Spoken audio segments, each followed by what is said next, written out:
cider vinegar. Hey everyone, it's Jeff Steck from Tylerica Marketing Systems in Austin, Texas, and today we have Ken Tucker and Paul Barthel from Changescape Web in St. Charles, Missouri, and Ian Kentel from Outsourced Marketing in the Toronto area. I got to get your town down one of these days. I always just say Toronto area, Ian. Thanks guys for joining me on the podcast, and thanks to all of our viewers and listeners for joining us. So today we're going to discuss social media trends in 2024, and I know we're quite a bit of the way through 2024, but I mean it's an ongoing evolution, right? So we still have a few months left, and it'll carry into 2025, and then I'm sure we'll have an update sometime next year as things changed. But what sparked this is HubSpot has published a great report on this topic, and we're going to use that as the basis for today's discussion. Obviously, you can go read it yourself, but we want to kind of add our spin to it. And along the way, that's exactly what we want to do, add a little spin, a little insights, and a little bit of flavor. So we're going to kind of summarize that report and talk about it in terms of three broad themes: platform trends and the creator economy, content strategies for engagement, and tools and community building. So here we go. The first topic then, platform trends and the creator economy. Paul, let's start with you. Why are certain platforms gaining or losing popularity? I don't know. I'm antisocial. But we would never guess that. Well, according to the HubSpot study that you mentioned, YouTube at some point this year, they surpassed both Instagram and Facebook as one of the top social media platform. And I don't know, is YouTube a social media platform? I guess they are. I mean, it's videos, long form videos, short form videos, and it's basically it's a creator network, kind of like TikTok is, kind of like all of them are. But still, one of the most searched for videos on YouTube is still how-to videos. And because probably that's the best place to find them. But I think it's because it's versatile. You can post pretty much any kind of video on there, all kinds of different types of video content.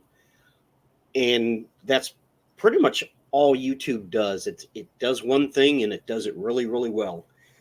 And I think that's a big part of it.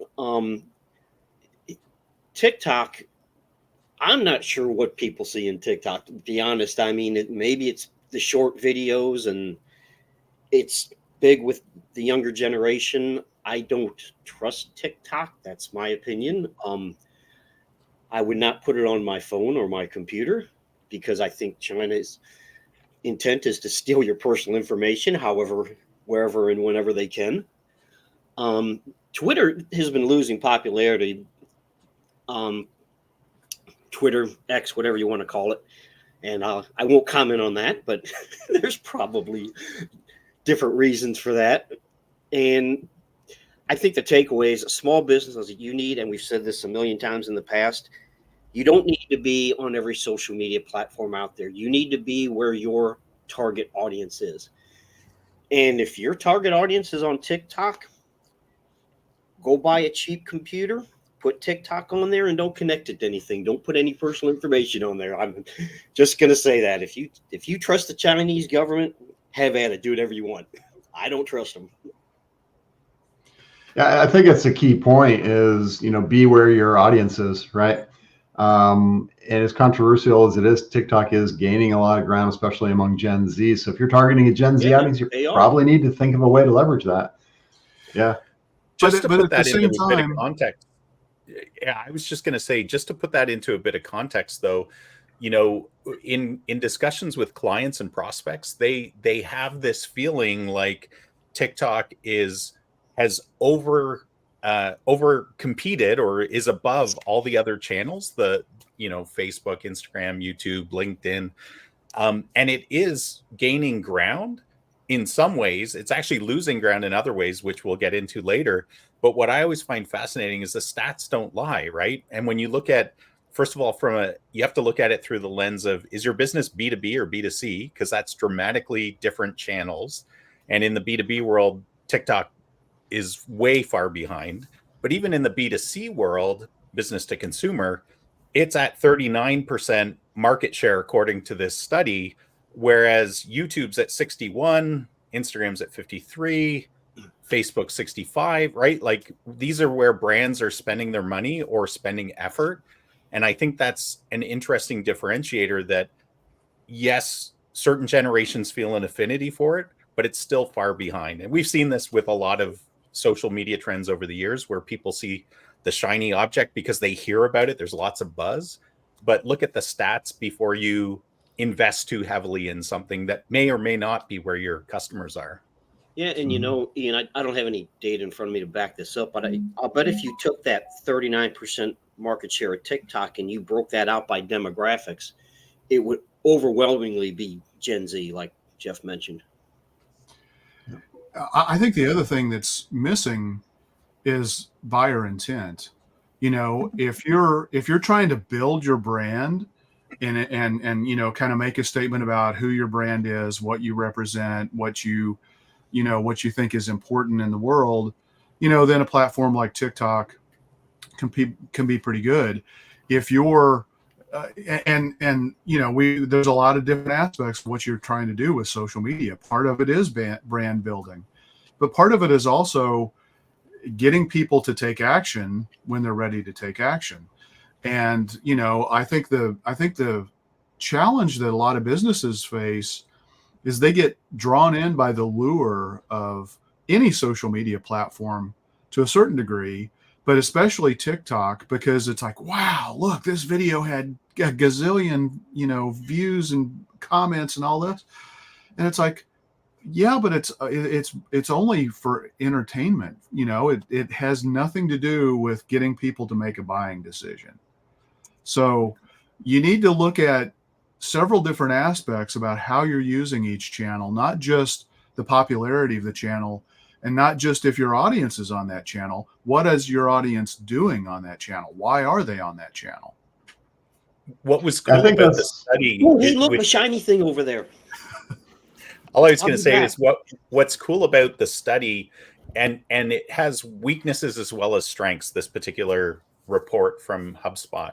One of its strengths is that it's actually marketing centric, meaning the survey was to marketers of businesses to see where they're investing, where they're getting the best ROI, who is where they're getting their most engagement, which platforms have the best targeting tools, and in like all of those metrics, all of those key areas, TikTok is really far behind. And I think businesses would be surprised that Facebook is still one of the strongest platforms. YouTube is super strong, and Instagram's up there too. Like those ones have been pretty strong for quite a while, and they're still strong in some of the demographics that we're talking about as well. So, and just to answer Paul's, like, what's the attraction of TikTok?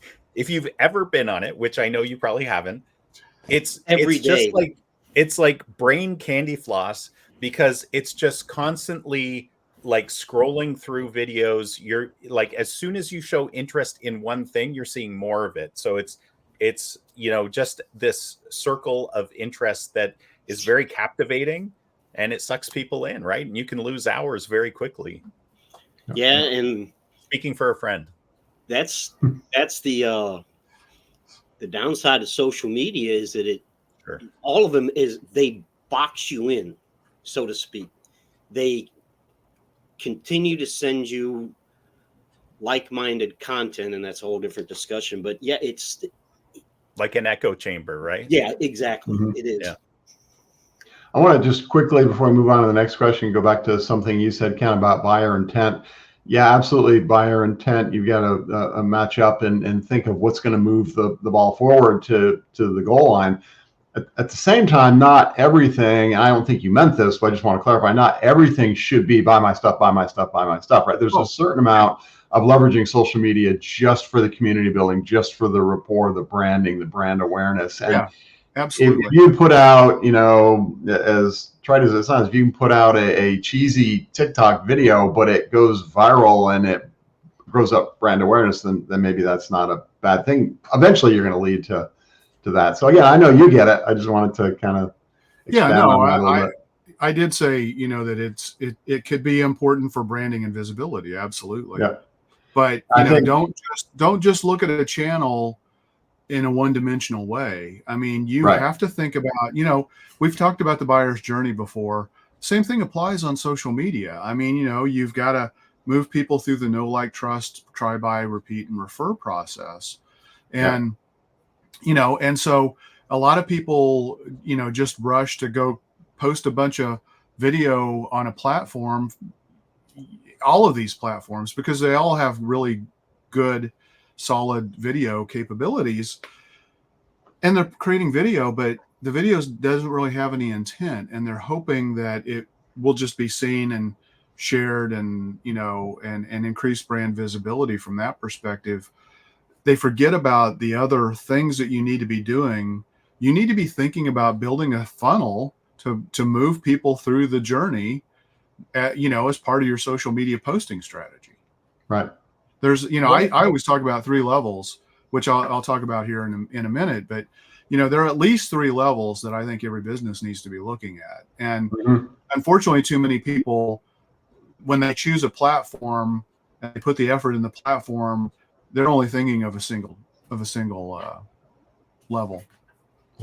And 2 really quick things, because we're talking about platform, and this is a great place to start this discussion, is first of all, don't discount. Like, I know in the US it's very controversial right now because of some of the legislation and some of the banning that is being attempted but hasn't really gone through, except in government facilities and stuff like that, organizations, right? And it seems to be stuck right now, according to the news. But I wouldn't discount TikTok, nor do I discount it for our clients. If that's where their prospective clients are, customers or future customers, then and we can easily work it into our mix without reducing where their core clients are right now, their core prospects, then why not? Like, it's just another video platform. If you create a video for TikTok, you can create it for Reels, you can create it for YouTube Shorts. The other thing I just wanted to mention, because I hear this less now, it used to be all the time when you were talking to people, but you mentioned virility, the websites social posts going viral. That is the most horrible goal for any business I have ever encountered, because if you look at the stats, a video going viral is similar to your kid growing up to be a professional basketball player or sports star. Like, it's such a small percentage that you as a business should not be focused on going viral. You should be focused in creating content that engages, and it can be humorous, it can be serious, right? Like, you can create a mix of content, but man, don't make your goal and your measurement going viral, because that's just bad business. I agree, and I think your comparison to becoming a pro sports figure is right on the money. But organic growth is what I should have said. If you can get things out there and then grow organically through sharing and exposure. Hey, before we move on, one last thing. Pointed at you, Jeff. It was just it was. I think I'm the one who said that. So yeah. But I heard it this week from a prospect, so I was like, "Ooh, bad thing to be talking about." And then just to wrap this one up, Twitter, X, whatever you want to call it now, whether you like Elon Musk or whether you think he's a Bond villain, whether you think Twitter or X have gotten too controversial. Well, again, back to your target market, your target audience. If your target audience is all over Twitter, then it may not be a bad place to advertise. If you're trying to be broad-based and more, not taking a stand, then maybe it's not a great place to be. I know a lot of companies pulled out because they didn't want to be associated with some of the direction it was heading. Yeah. So and if you're looking at earned media, there are a lot of journalists, so many journalists still on X, and it's probably the best opportunity you have to reach the journalists from a social media platform. So that's a good point. If you're looking, if you're trying to get that earned media where media is covering you for free, where you're not paying for advertising and they're doing stories or sharing your content with the community, just through a retweet or whatever, you know, X is going to be, what do you, is it a re-X now instead of a retweet? They still use the term Twitter and tweeting in I know. I couldn't world. resist. I couldn't resist. Rex, yeah. So let's move on, because and we got a lot to go through. I'm watching the clock already. Yeah, we may split this into 2 sessions. We'll see how we get through it. But it's good stuff in here. That was a great report and good conversation, you guys. Ian, how can small businesses leverage local creators or micro influencers? Yeah, I think this is an interesting question because I don't think a lot of businesses do this. I think, first of all, it's vital for the business. And I always take a step back with conversations like these because I think if you just focus on the question itself, it can get lost that you need to have a strategy, an overarching marketing strategy, and your social media plan needs to fit within that marketing plan, which I think we all agree on. So, for example, I mentioned B2B versus B2C. If you're a B2B business, then influencer marketing may be, in fact, it's rarer in B2B, I find, than in B2C. Because B2C, you see lots of influencers, you see makeup influencers, you see food influencers, you know, cars, whatever it is. Consumers are more easily swayed in their decision making. I think partly because you have less to answer for sometimes as a consumer than you do as a business. You know, sometimes if you answer to a boss, you answer to a team, you know, so your decisions are, yes, emotional based to some degree, but you also have to back them up with logic from a B2B standpoint, right? So, of course, if you're a small business owner, then sometimes you can make whatever decisions you want. So, but I think having that, first of all, overarching strategy is really important. But if your product is aesthetic in nature, like if you're an esthetician, if you're a cosmetic surgeon, for sure you could go after influencers. But I would always say, like, again, where does this fit in your overarching marketing plan? What's its priority related to how is it going to help us achieve our goals? And how much budget are we going to put towards it? Right. And this is a really good question you should be asking yourself related to influencers, because usually you have to pay influencers in some form or another in order to get them to be your influencers versus your competitors. So I think that's a really important question that we as business owners have to make, in that, are you going to be cutting some other form of marketing that could easily outperform influencer marketing? You need to take that into account 100% before going down this road. Now, assuming it fits within your strategy, now that I've been long-winded about the strategy part, you know, you can identify who local creators and influencers are in your area by looking at just social media, like using tools like BuzzSumo, influencer.co, find out who the micro influencers are, who has lots of followers, who has lots of engagement. Post numbers don't really matter. It's the engagement rates. It's the number of comments that people are doing. And make sure you do the homework of actually following them, looking at what they're saying, seeing if there's brand alignment. Because if there's no brand alignment, like if they're jerks, you probably don't want to align your brand to them, right? If they're saying bad stuff or political things that don't align with your personal views or might turn off your customers, you know, you got to take all of that into account, because influencer marketing is very focused on the person who's delivering the message and their followers. So, but if you can identify somebody like that in your area, and I would suggest in big cities, you'll probably find a bunch of influencers. In smaller cities, less so if you're looking for a local person. But if you broaden your search, your chances of finding an influencer grow. But again, if you only sell in a specific geographic area, how good is an influencer going to be, truthfully, if they can't even reach the people you're trying to reach? So again, never lose sight of who your target audience is. Follow them, get a feel for them. Look at the actual comments. We had a recent experience where one of our clients wanted us to do something on social. And so they presented us with, hey, here's one of our competitors. Here's what they're doing. They've got lots of views on their video on TikTok. They've got lots of comments. Except when we went to actually dig into the details, because they just kind of saw the nice shiny objects out there. And we looked at the comments, they were all negative, not one positive comment. So yes, they got engagement, but the engagement was horrible. It was disastrous. You would never want that for your business. So you have to do the homework. You're aligning efforts. And then, of course, the next step is get in contact with those people if you feel there's a fit. And then feel out with them, what could a partnership look like, an influencer or creator partnership. Have a plan in mind. You need to have your goals clearly defined. Like what is my objective in this? Of course, it's probably sales of some form, but how are we going to link those back to this influencer?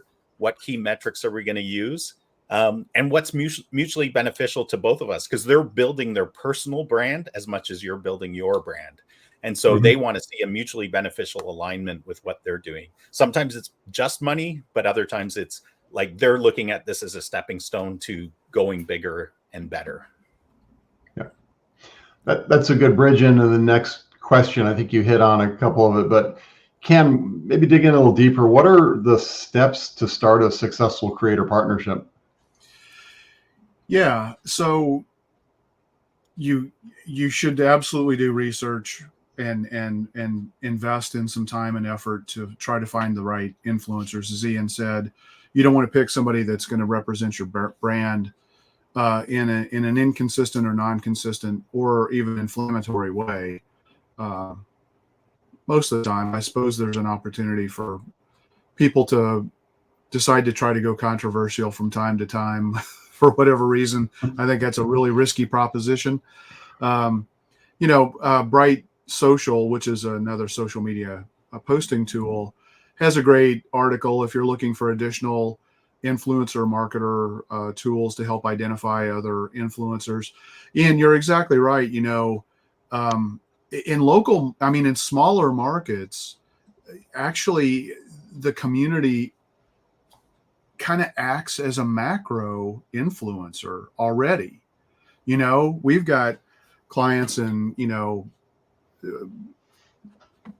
I don't know, probably 60-mile radius where there are 40,000 people who live in that area. And the community, that's how they communicate. They don't have traditional media outlets. They don't have they may have a little bit of a newspaper, but they don't have TV or radio of any consequence. So the community pulls together and communicates and shares information across the board. And it's just it's a communal thing. Absolutely. If you're in a bigger market, a city that has, well over 1 million people, there will be people that you want to reach out to potentially that do have the influencer capability. So you want to make sure you're working to identify the right people. Then you need to set the clear goals. What are your expectations? What are their expectations? I think what's missing in a lot of instances is what's the offer? What is going to give the fuel to the influencer? The influencer has the connections. They have, the following already built. But if you don't have a compelling offer that they can be the spokesperson for, they're probably not going to do it, one. And two, if they do it, it's liable to fall flat or embarrass them, which again is one of the reasons why they wouldn't do it. So you've really got to think through, what is the offer, and also, what are you really wanting to accomplish? Are you wanting to increase sales, just increase brand awareness, visibility?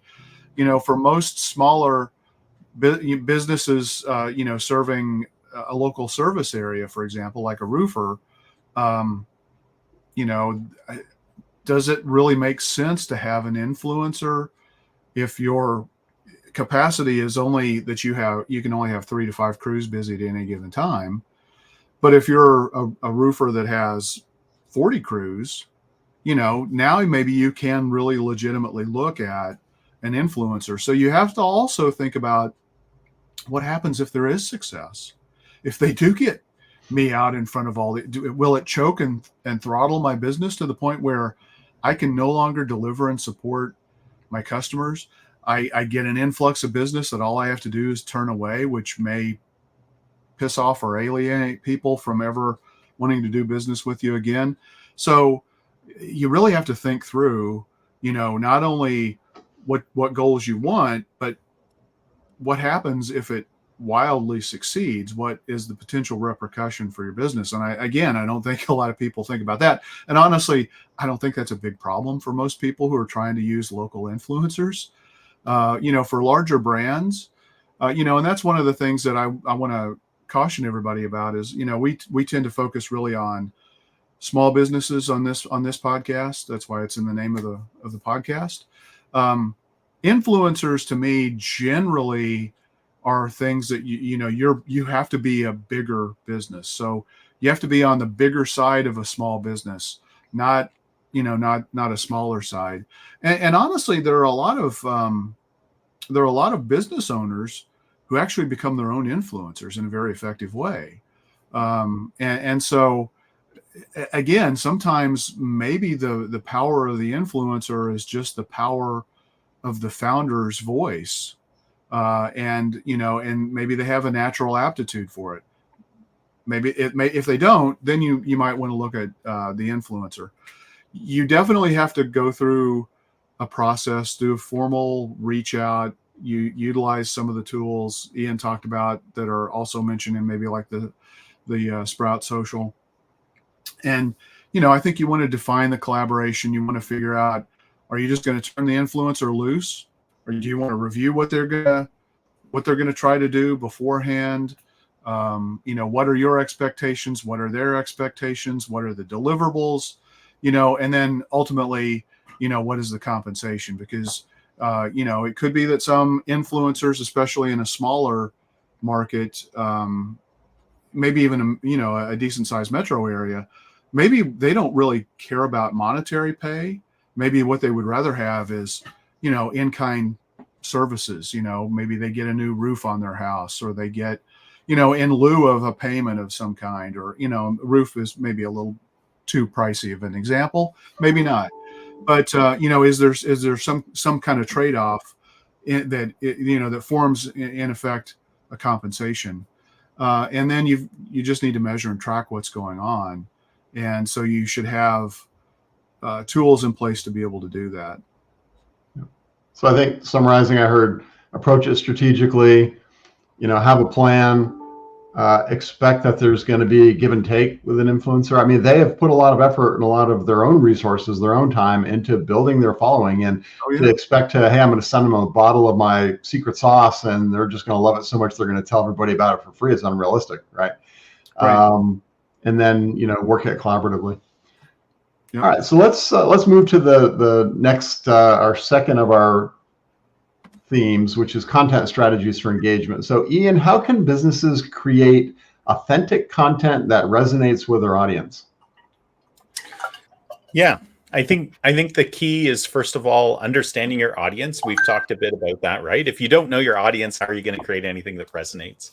I think the other side of that too is being a researcher. So actually looking at what is connecting with that audience right now, right? Look at what they're consuming. Are they consuming a million memes? Are they consuming how-tos? Are they, right? Like it will be a shortcut for you and a easy button if you actually figure out first what is connecting with them. Understanding their interests, their pain points, their values. You should know this as a business anyways, but it becomes really important when you start to create content of any kind, but specifically for social media. And the beautiful thing about social media is if you have enough followers, you will know immediately, like I'm talking within minutes to hours, if something resonates with your audience or not. On most channels, right? LinkedIn might take a little bit longer, but on a lot of the channels, it's like, boom, we launch something, we get negative or positive feedback. So it's great that way. It's actually a really good testing method if you want to. But some of the things you can create are things like behind the scene looks into your business, customer stories, employee highlights to humanize your brand. I mean, I think that's one of the biggest overlooked areas. Obviously, you can talk about your products, your services, all of those kind of things, but bring in the human element. And I think, I don't know if we talk about this later, but memes is one of the highest engaged forms of content right now. I think the other thing you need to look at too is which platforms are most engaging to your audience. So in this study that we're referencing, the platforms that are getting the most engagement for brands are YouTube at 23%, Instagram at 23%, Facebook at 22%, TikTok at 13%, and Twitter at 7%. Right? So, you know, TikTok's at 13%, something to take into consideration. But if you wanted to reach, you know, 70% of your market or 60% of your market, potentially, again, it depends on your particular ideal customers. If you hit YouTube, Instagram, Facebook, like you're probably rocking, right? As far as doing that. So going back to, so the reason I mentioned the platform again is because you can create all the engaging content you want, but if you're putting it on platforms where your customers aren't, or your ideal prospects aren't, and you're creating content that they don't want or like, and on platforms that they don't engage on, then you're just wasting your time, essentially, right? Yeah. Wasting your time, energy, and money. Going back to the first question where Paul raised the very valid question, is YouTube even a social media platform? I mean, it is in the sense that you can build followerships and people can get notified when you put content out and they can comment on it. But I don't view it as being as active socially as some of the other platforms.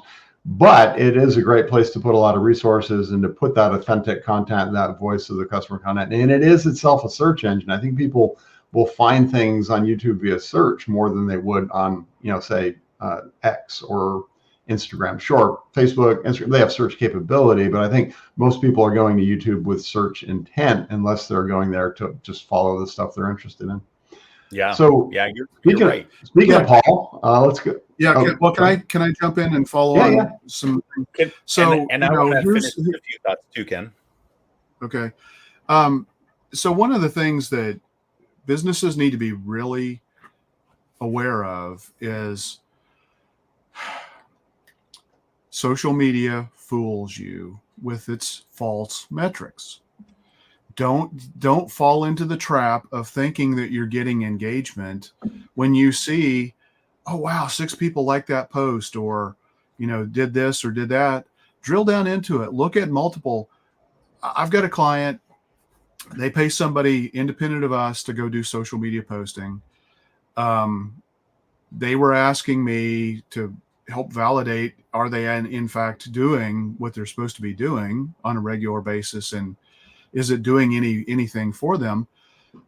The reality is they were getting on average 2 to 4, maybe 8 likes, or, you know, whatever per post. When you look at it, it's the same people every single time. And then, or it's other businesses that business is posting for. Those other businesses are liking the post. So they're basically invisible, but the company that's doing this posting for them is trying to deceive them, honestly, to think that they're getting some engagement. And it's the same 6 people or pages almost every single time. It's not reaching anybody else. And you need to understand how the algorithms deliver content.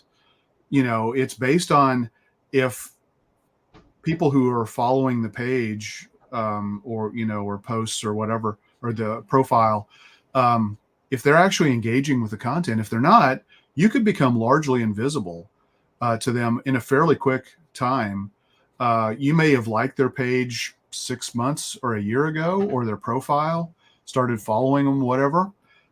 If you haven't continued to engage with content that they're posting, it's going to drop out of your news feed, and you're going to be doing a lot of work that you think is really important. And there is some importance to, you know, posting regularly on social media, but you're basically invisible. So you need to, don't take the metrics at face value. You need to drill down and see, okay, well, I'm getting this number of likes or engagements, but what does that really mean? And oh gosh, it's the same people over and over and over again. Okay, then it's basically doing nothing for me. Yeah, let's also add, say that likes are a vanity metric, right? Everyone's, oh, a lot of people like me. Well, so what? right? Well, or And even when you talk about engagement, it's comments, people making Yeah. meaningful comments, and it's people sharing what you're doing. Go ahead, Yeah. Ian. Or it's hearting your right, liking your Right. video or whatever in Instagram. That's why Instagram is Yeah. such a high engaged platform according to the metrics, because it's super easy to like something. Because the question was related to creating content, I just wanted to finish up a few thoughts, because we went down a path that I started, which was kind of strategic kind of thinking. But when it gets so you've determined your platform, you determined your strategy, use real people, use real team members, you use real customers, patients, whatever you are. Make sure you get waivers for everything, including your own staff, unless it's written into their contract. And by waivers, it can be super simple. Just like, we agree to allow X company to use our images, photos, videos, whatever it is, words to support the brand, right? And make it really, really easy to create content. And what I mean by that is, especially in small businesses, you have a limited number of creators or producers of that content. And the only way to produce authentic content creation sustainably, and I stress that word sustainably, because all the time when we do audits, we see companies who have done this burst of social media 2 years ago. And when you ask them, hey, do you guys post regularly on social media? And they're like, oh yeah. And then you run the report and it was 2 years ago, the last post. You're like, come on, guys. Yeah. So make it easy, invest in good microphones, have some good lighting for your videos. If you want to do higher quality, hire a videographer or a photographer. And then, as Ken said, measure, optimize, watch how people react, look at what popular topics, so you can create more content, but make it easy for yourself. I think I can't stress that enough, because I see that's where it falls down more often than not, especially when you're using the business owners, the subject matter experts. If it's not easy, it won't get done. Mm-hmm.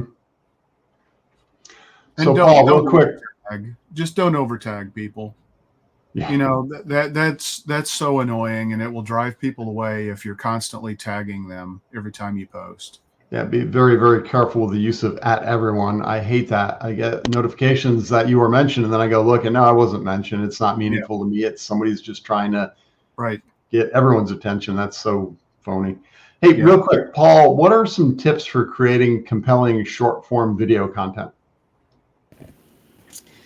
I must point out, am I the only one that sees the irony in this question? I think that's why you got that question, Paul. Avatar. We gotta get you thinking about creating content. Well, all right. Obviously, if you're talking about short form content, you have to get their attention quickly, like within the first few seconds. That's kind of, everyone has probably heard that a million times, and it's short form content, so keep it short. A 10-minute video is not short form content. And use captions, because on a lot of platforms, the video will start without sound. So use captions, because and a lot of people actually deliberately watch videos without sound. So captions are really important. I'll keep it short here because I know we're running out of time. Leverage, if there's anything trending in your industry or that's relevant to your brand, talk about that. Educate people about that.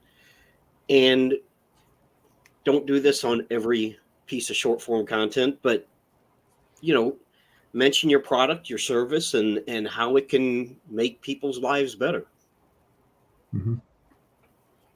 And one of the best ways to create short form content is to create long form content, right? Like videos, podcasts, interviews. Like, if you can, sometimes it's hard for businesses to wrap their head around, like, oh, what am I going to create for a short, punchy video? But if you have longer form content, you can trim that, you can clip it. There's AI tools to help with that. Like, it gets a lot easier. You just need raw content sometimes. Yeah. Hey, Paul, I do want to point out, there's a big trend toward so-called faceless video right now. You don't have to be on, for our viewers, listeners, you don't have to put yourself on camera or put your staff on camera. Oh yeah, You and know, there's even whiteboard style videos or whatever they call them. yeah. There's the explainer videos, animated videos, or even just stock photos and images, but with voiceovers or with the captions on it. So video doesn't have to be you on camera. So Yeah. let's jump down to the third topic. I think we had maybe we'll come back to them in the roundup if we have time, but let's jump down to the tools and community building. So staying with you, Paul, do you want to run through some of the accessible tools? And I know there's a lot of AI tools coming on board, but some of the accessible tools that people, small businesses, can use to work in this social media arena. Yeah, and again, I'll keep it short. So obviously, everyone's heard of ChatGPT, and after I go through these, I have a few caveats. Canva, there's a free version of Canva. Keep in mind, you kind of get what you pay for. But even then, it's not expensive. I mean, it's less than $100 a year. They just raised their prices. Oh, did they? Significantly. Yep. Really? All right. Yeah, it's coming up in September. Well, that's because they added the AI feature. That's AI is expensive. It is, and there's one out there. I don't really know much about it. It's called Hootsuite Insights. If somebody knows more about that, they can talk about it. I think it's for social listening and analytics. Isn't that what it does? Yeah, Hootsuite's been around a while. They're one of the platforms where you can go and manage all of your social media accounts from one place, which is kind of cool. But then they can pull in the analytics and all too. So yeah. And then there's something called Lumen 5 that helps you create video content from blog posts and articles, things like that. Grammarly has an AI feature that will help make sure that your content is grammatically correct. But the thing about it, it's really less about the platform you use and more about knowing how to use the platform properly and efficiently. And that's really big with ChatGPT. It's all about the prompt. If your prompt sucks, the result it gives you is going to suck. So it's really more about knowing how to use the platform than what platform you actually decide to use. Yeah, what's missing in that list is, a whole set of content repurposing tools, which is, I think, where there's real gold. You've got Opus Pro for, short form, taking long form video, turning it into short form. You've got Exemplary AI, which does a variety of things. Also include, just taking excerpts. It'll do transcripts, and then it takes excerpts, turns it into tweetable content, as well as the short form video. You've got Write Sonic, where you could put a blog post in and it'll chop it up and create small bite-sized social media posts that can help drive traffic to a longer form piece of content like a blog. So, that's, to me, and these are, it uses AI. A lot of tools could just kind of do that rotely, but it uses AI because it tries to really analyze the content and find, this is the juicy morsel that I need to be able to pull out and leverage for social media. Mm-hmm. Yeah, I think one of the key takeaways here is there are a lot of AI tools anywhere from ideation to writing to producing to distributing and analyzing. And it's pick and choose the right ones. Don't say, that's all too hard, I can't get it done, because the tools help. They offload a lot of the heavy lifting, and they're not all that expensive. So one last thing too. There's there are tools that will one of the things that we kind of skipped over due to time is humor. AI is can be pretty good at a lot of what I call the blocking and tackling level posts that need to be done. Funny though. Quotes. It usually isn't very funny, but it can be. But getting quotes, fun facts, some humor, things like that really kind of fill in the gaps to keep you visible and maybe drive a little bit of engagement. AI can be pretty good at that. Just don't set it and forget it and think that it's going to represent your business accurately. It can even generate your images using AI for you for these posts. We've got a tool that does that. But it doesn't, you have to go review that content before you post it. 80% of it may be great, but the 20% could really be Could embarrassing. sink you. Yeah, Yeah. exactly. So, but use it because it's a real time saver. And part of social media posting is just blocking and tackling. You have to do a certain amount of it just to have a chance to be visible, to train the algorithms, to get people to serendipitously find, oh, that's a good post. I'm going to like that post. If you're paying attention to what's going on, if they like your post, you can invite them to like your page or follow you. So it's a way to organically grow. Mm-hmm. The truth here too is that almost unless you're so small and you're in a high growth or startup phase, most businesses should not be wasting their time creating their own social content for the most part.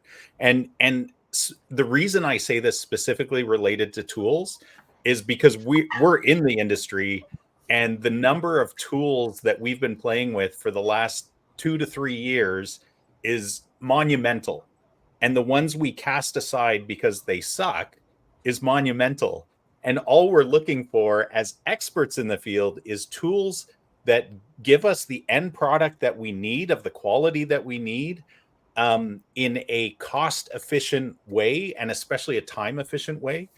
And I have had clients who have gone down the path of chasing tools, and it's a huge waste of time because ultimately their time is better served producing the service, like doing the service or product that they exist for, rather than like even having a receptionist or a junior person focused on this kind of stuff can be a huge waste of time. Not that every business is like that. I just caution businesses to watch out because social media is so accessible that they might fall down that rabbit hole very quickly and spend enormous amounts of energy in it, and the return would be so small. Ian, you just gave me an idea for a new campaign. We weed out the AI tools that suck so you don't have to. And more are coming up every single day. Yeah, well, right? I think a lot of them are saying they're AI and they're not really. I mean, that's we could do a whole other show on that. Yeah.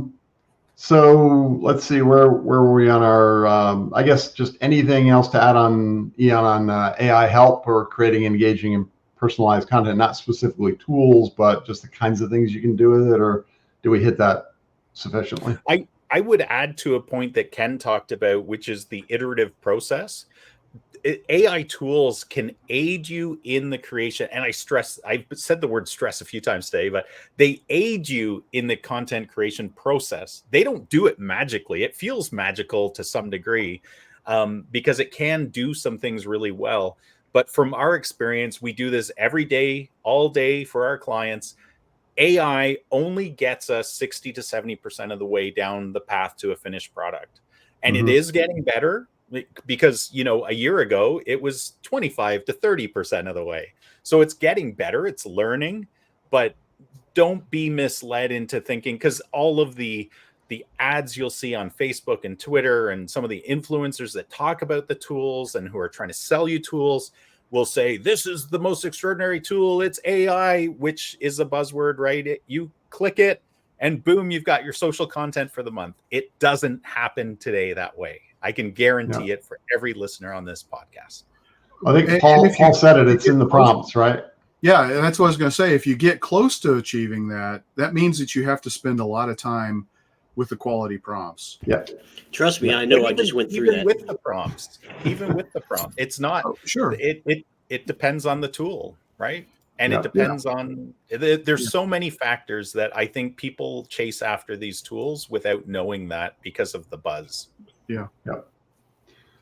So let's jump back away from the tools, maybe to the more general concepts. Ken, what strategies can businesses use to foster a strong social media community? Yeah. I mean, I think you've got to post regularly, one, but then you also have to post strategically. So, Ian, you talked about, that maybe a business doesn't spend the time and energy to run all of their social media, but at the end of the day, some of the most effective engagement worthy and community building content is going to come from the voice of people within your business. Totally agree. So don't take on the task of recording a video and then spending hours editing it, chopping it up, doing that. Provide the raw content to somebody who can do that for you, so that you can go focus on the more important things that you need to do for business. But you still have to provide a certain amount of raw content, even if it's, an employee anniversary. I mean, if we're doing social media posting for a business, we don't know when their employees' start dates were or what their anniversary dates were. So you still have to have communication, with the provider. And ideally, instead of just posting something, you're posting something that looks visually consistent to reinforce your branding. And, and so you can take time to learn that and do that through Canva if you want, or you can just, rely on somebody to do that. I like to look at 3 layers of content. It's the basic blocking and tackling, just posting content that's helpful, that's useful, that adds value. May not get a whole lot of traction, but it's there, and it's seen, and it's just kind of like a display ad. It's like it's helping you maintain that top of mind. But then you need to take it to the next level. The second level is where you're getting behind the scenes content, owner, founder content, how-to content, maybe some humorous things that you see throughout the nature of doing your job, some things like that.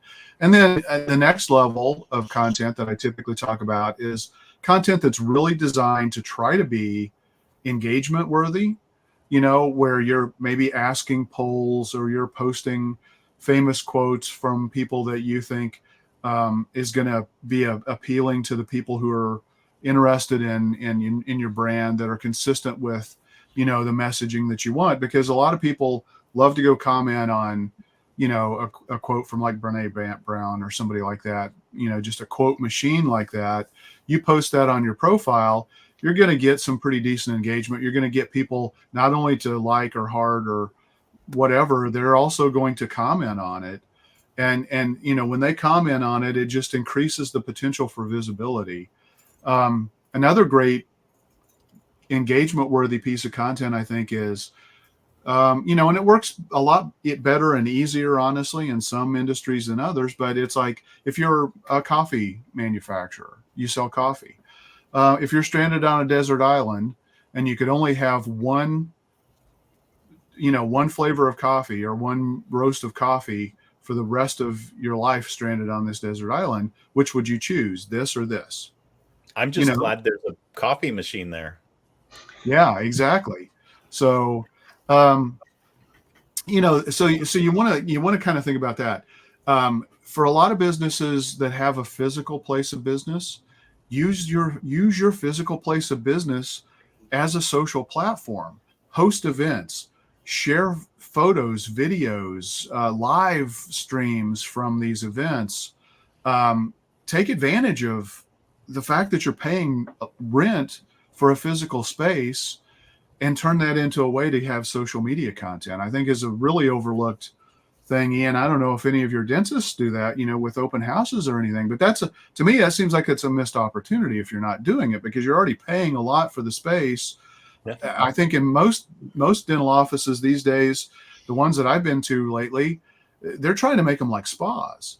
So why wouldn't you want to show those off on social media and have walkthroughs and have people who are saying, wow, this, I didn't know going to the dentist could be, a refreshing experience instead of a traumatizing experience, whatever.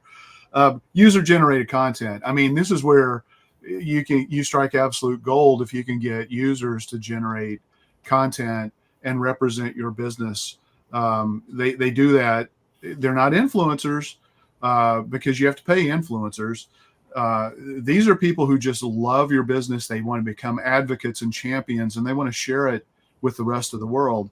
It doesn't get any better than that. And then ultimately you just need to, whatever you do, you should try to be authentic and transparent. Don't play games. Don't you know, I mean, eventually it's going to be pretty easy to get called out on stuff like that. So I think it's just really,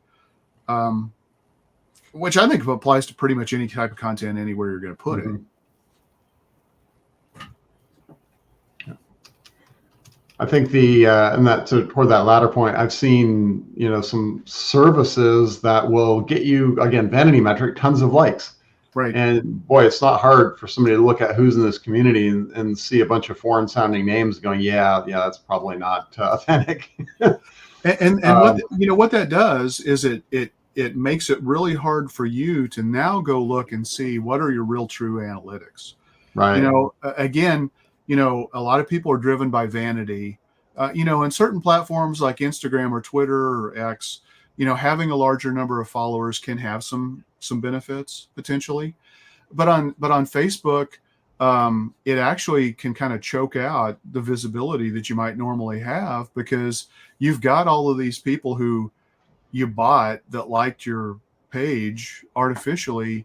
Now you have a hard time figuring out, why are my engagement metrics so bad? Well, it's because nobody, I mean, you know, people, if you have 80% of the people who like your business page on Facebook who are not anywhere near your business, then, you know, it's going to make it really hard to analyze that. Yeah. You know, what's interesting is this study really didn't zoom in or zone in on probably the biggest challenge in social media for businesses, and that's growing your following, right? Growing your audience on social. Yes, you have to create engaging content. Yes, you got to understand your audience, but everything is stacked against you on social media as a business, right? Because they want you to pay in order to get visibility. But the goal, the golden egg that you're looking after, is organic reach. And so I think that's like, that could be another topic for another day, I think, is how to increase followers on your social channels as a business, because I think that's the biggest problem that most businesses face today. And, you know, the study talked a little bit about, you know, where do you see, which channel do you see giving you the greatest growth in your audience this year? But it didn't actually zone in on, you know, what strategies are you going to employ to grow your followers aggressively? And honestly, and, you know, I mean, I think looking forward, we're only going to see the acceleration of social media platforms become pay to play to really get any value out of them from a business perspective. You know, personal, that's a different animal, right? I mean, and if you're in a business where you can build up your own personal brand, you know, that we're not really talking about that. We're talking about doing it, you know, as a business entity, and, you know, it's accelerated to pay to play. I think the other thing is, with the influx of AI, expect more and more hassles, because AI is, you know, it's assume you're guilty, and then you have to go prove that you're innocent. Don't get me started. It's really annoying. One of the things you talked about was the metrics, and Jeff talked about them as vanity metrics.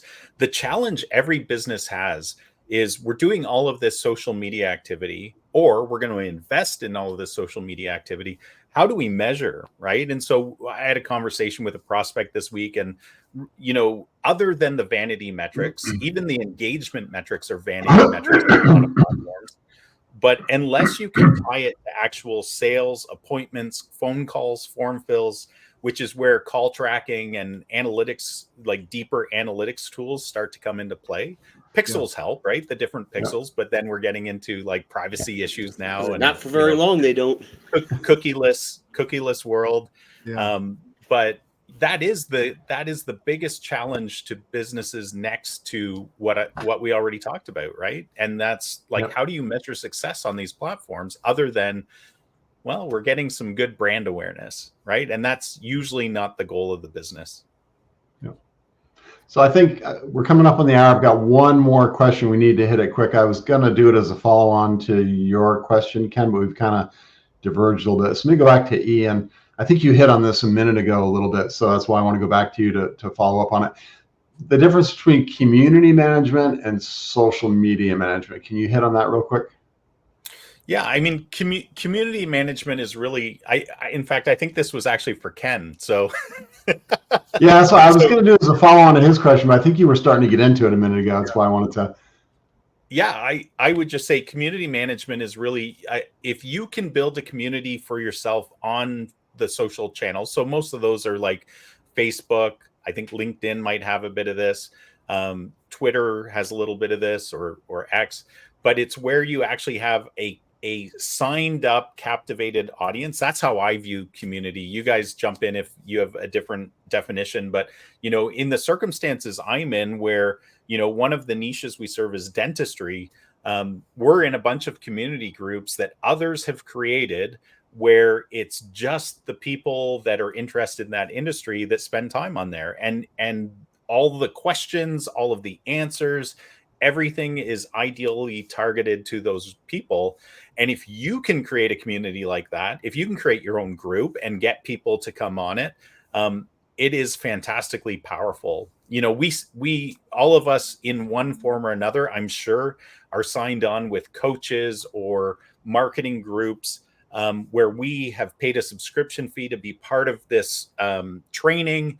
And then part of that automatically becomes a community group, because that's where you get the authentic interactions between like-minded people that can support each other. I'm not sure if that's where you were going with that, Jeff, but that's my. I'll just jump in. I mean, community management requires that you really build and nurture your followers to keep them within the group. Make sure that they feel like they're still in the group and that they're contributing in a meaningful way.